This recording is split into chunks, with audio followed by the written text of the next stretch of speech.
there, welcome to this very special episode and the special coverage of the GST rate rationalization. Well, the meeting is just around the corner. All eyes are glued to what is going to be discussed, which sectors stand to be affected, what are the final slabs that we'll get to see, and what the impact is going to be on the overall economy. I am Snehisha, with me is Ankur Mishra. And Ankur, lots to talk about when it comes to this entire rate rationalization overhaul, the biggest for India after GST was introduced a few years ago.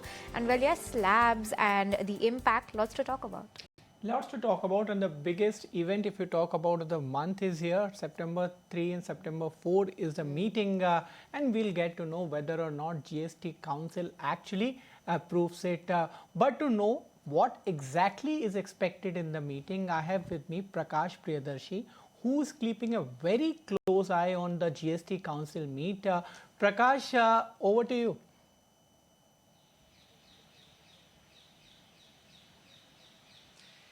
Yes, it stays set for next generation GST reforms. In fact, the GST Council is scheduled to meet on September 3 and 4 and expected to take some big decisions. In fact, a complete overhaul of GST after 8 years of its implementation, which is expected from the next GST Council meeting. Sources are indicating that the process has been initiated. In fact, the government is committed to implementing all these rate reduction before festival season. So you can clearly assume the seriousness within the government. You are aware that the GST GOM on rate rationalization has already accepted the centre's proposal for a two-rate structure, essentially 5% and 18%. Along with that, proposal of doing away with 12% and 28% has already been accepted by the GOM, and therefore it's going to be an extraordinary GST Council meeting. As per the proposal, a 40% slab will be created for sin goods and luxury items. 99% of items under 12% slab will come under 5% category.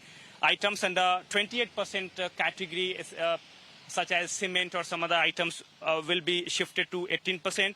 Luxury cars, bikes, pan masala, tobacco to attract 40% GST. So these are the broader picture.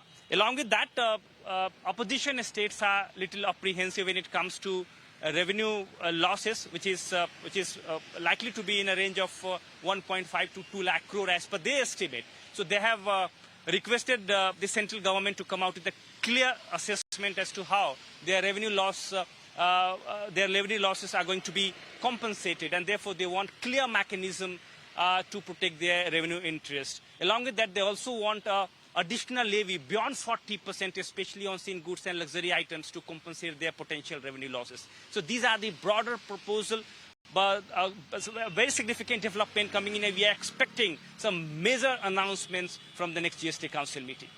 Back to you. All right, Prakash, and while you're with us, just on that note, help our viewers understand what are some of these major announcements that we're expecting to hear from the September 3 and 4 meeting. Take us through some expectations that the industry has, and what can our viewers also expect to hear from the meeting.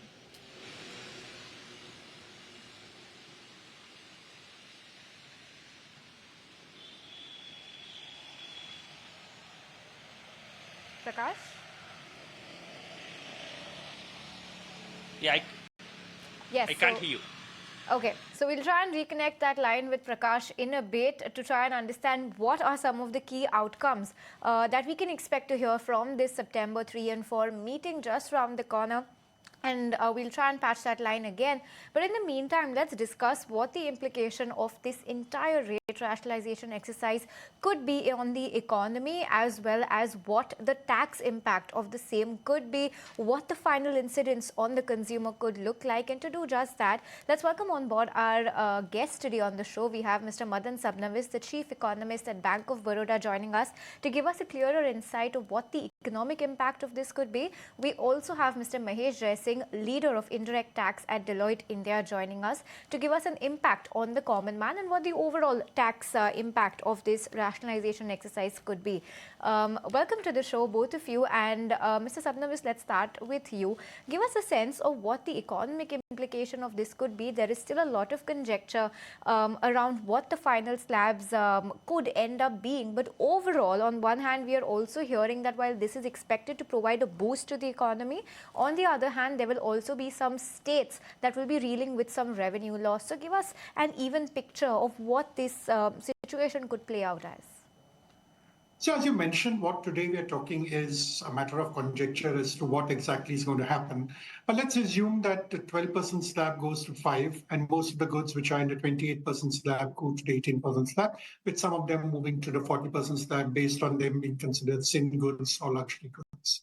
So on the whole, I think the objective of the government is to bring about rationalization in the GST structure, because we do remember that when it was introduced in 2016, it was said that there were just too many slabs, and normally countries operate with just a single slab. So I think we are going towards some more rationalization in terms of number of slabs. Second, I think when we are talking in terms of lower taxes which are going to be levied on a large number of goods, this would necessarily mean that there would be certain gains for the consumers, which is probably quite timely because we're talking of it in sometime in the month of September. And let's assume that it does get passed. I think it comes just at a time when the festival season has begun in India, where there would normally tend to be large expenditures on things like clothing, jewelry, maybe houses, automobiles, so on and so forth. So I think this is probably the big takeaway, that just at a time when we have a tariff issue, there are lots of concerns about what could happen to the economy. The government on its part is probably trying to say that, look, one, let's make sure that we lower the GST rates, which could give a boost to consumption. The second thing is, of course, that the moment we see the GST rates come down, there will be a tendency for the input prices to come down, especially for the SMEs, which could be impacted by the tariffs which have been imposed by the US. So to a certain extent, it will be able to placate them, though it's not the full solution, but definitely there will be certain cost advantages which they will be coming through. Now, in any such exercise, when there is transfer of resources from the government to the consumer, because if the consumer is going to spend more, it's because the government is foregoing a certain amount of revenue. It's but natural that as far as the center and the states are concerned, because GST normally is 50% goes to center and 50% to states, there would be a tendency for this transfer to take place from both the center and states.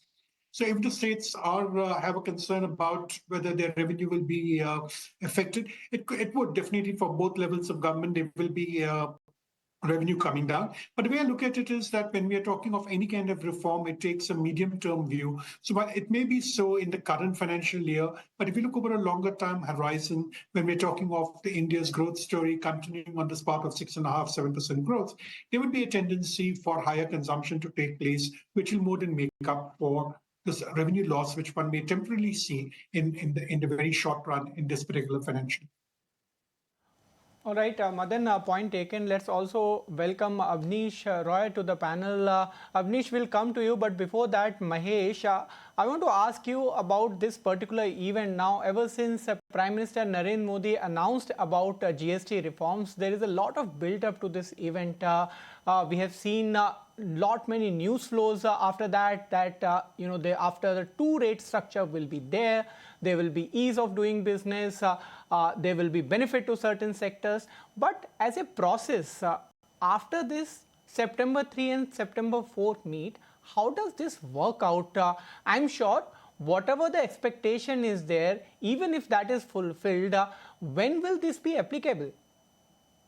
Thank you. I think Madan covered aspects relating to the consumer. For starters, I'm excited as well because this is going to boost, sales, and the economy is going to be getting a push. We talked about the government, we talked about consumer, but I'm going to talk about the third stakeholder, which is the businesses. So businesses are looking at the first question that you raised, Ankur. How soon can this happen? Technically, once the constitutional body of the GST Council announces the revised rate structure, it could technically come in a day or two later. But I, for one, think that there will be at least some time frame that's given for companies to be prepared to be able to move into the new rate structure, one. Two, We do have the upcoming festival season from Navratri starting from September 22nd onwards. And therefore, if I was a betting guy with a quarter end also coming in, I would be hoping that we have an announcement which is slightly before we get into the festive mode. So that's one part. I think the second part, which is somewhere linked to the rate going live, is a bit of nervousness from businesses. And they're optimistic because the GST Council has from time to time issued a lot of friendly measures in terms of actually giving this benefit in totality. It heavily depends on how well the inverted duty rate formula is worked upon. So, in a nutshell, if a product moves from 12 to 5, we all expect a product that's 100 rupees with 12 rupee tax to become, say, 105 very well. But the business may continue to buy inputs at a higher rate of 18 or in some cases even higher. I think business is looking at the date for the revised rate as point one, but they're very eagerly and anxiously looking at how the inverted duty, uh, you know, provisions will apply for stock in trade as well as for an ongoing basis where they manufacture a lower rate product. I can cover that in and elaborate that as well. I appreciate that point, and we'll get back to you and address that. Let's also get into conversation with Abneesh Roy, who's joining us to help us decode the impact of this entire rationalization exercise on the consumption front. Abneesh, hi, and thanks so much for your time today. And I want to get your sense on just that, right? Because the festive season is round the corner. You have a big boost coming in for staples. But while all looks good on that front, Abneesh, what's your sense on categories like tobacco, cigarettes? You have aerated drinks that have now been positioned to move to that higher 40% slab under that sin goods category. What could the demand approach be now for sin goods, and how does this shape up the entire balance between staples and discretionary spending? Adding me, yes, we see this as one more positive for the broader FMCG consumption. So we have already seen multiple things pan out on the positive side last few quarters. So we have seen rural demand recover. We have seen monsoon this time being on the right side. We have also seen tax rebates by the union government earlier, and we have seen food inflation at a low. Now, this step, which will be announced say, this week, we do see that the lower end of the consumption and the mid end of consumption will see a benefit. Coming to a specific question on the sin goods, now there are two parts. One is on the cigarettes. We see more of a bucket reclassification. So currently there is a 28% GST, and then there is a cess, and there are more taxes. What we see is 28% obviously moves to 40%, and then the cess gets reclassified under another name. Overall, we see largely status quo, or maybe slight increase can happen. On the aerated drinks, again, it's a 28% plus 12%. So it's already at 40% overall. So we don't see any significant change there.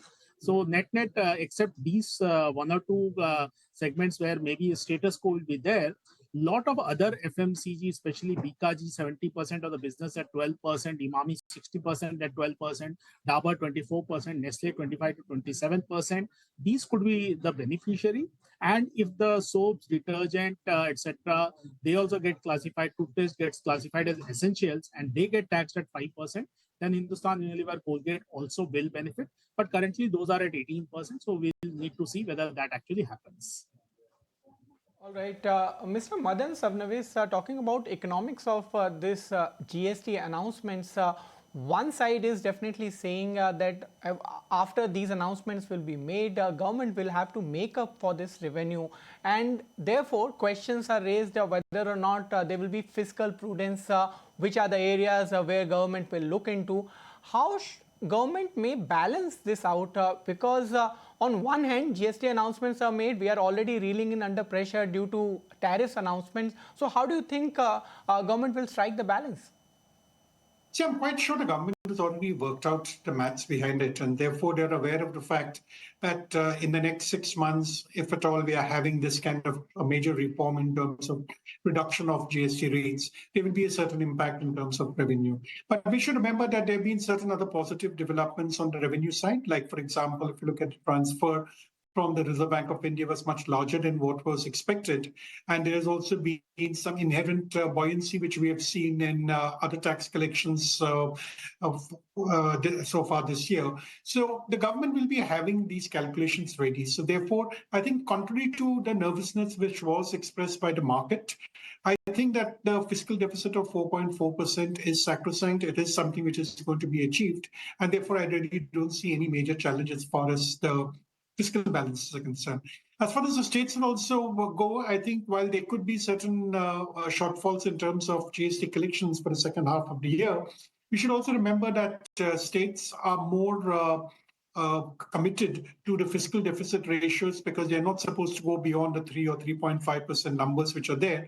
And normally this could mean that they will have to probably cut down, prune certain other kind of expenditures in case other revenue does not increase commensurately. So I'm sure there will be a good balancing act which is done by the government, which I think is fairly reasonable to expect from the government, because when you have a big reform like GST coming through, it's but natural that there will be adjustments which have to be made to the budget.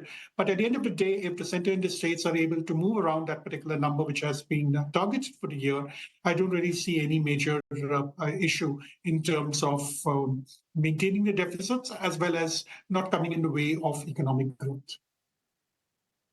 Okay, and before we wrap up this conversation, Mr. Jaisingh, just want to get your sense on if these slabs actually play out the way the street is expecting them to. How much in line or how much closer would that bring us to what the global practices are when it comes to some countries who have adopted GST? Because I also do remember when GST was first brought into practice, we drew a lot of inspiration from the tax slabs of Canada and France. So are we heading in the right direction, or what is the global benchmark over here? Yes, I think as Madan initially mentioned as well, from our GST at 8 survey at Deloitte, 40% participants asked for rate rationalization, and that's remained the number one policy ask. It's interesting that even when we map out the global best practices, the number one point is about rate rationalization. So with this straight answer, will it get completely close to the global? Yes, it will get closer, but not fully there. But I think we're getting much there because many countries just have a revenue neutral rate and an exemption. I, for one, believe an exemption is very dangerous because what that does is that impacts your credit chain. And most countries even have a sin good rate. So the 5% rate is slightly unique in that sense, but it's the right thing given where we are in this journey.